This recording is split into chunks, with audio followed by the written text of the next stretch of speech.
Sasa mwanaume, acha tu nikuulize. Hata kama ni wizi, hii yako imezidi. Sasa hii nguo unataka hii nguo. Hii kwanza ni yangu, hii ni size yangu. Mimi si mwizi, mimi natengeneza. Natengeneza hapa. Unatengeneza hii nguo ilikuwa ni nasongesha ndio nianike yangu hapa.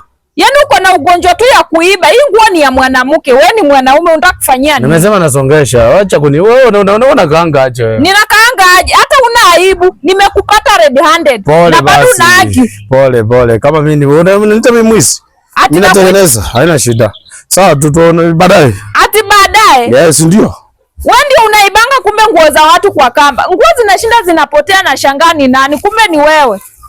Sasa nguo hata yenyewe ona mimi 1GB. Wewe mwenyewe uweze fikia hapa. Hauna bibi. Sijaona sister yako. Hii unaiba kupeleka wapi? Vitu zingine haki.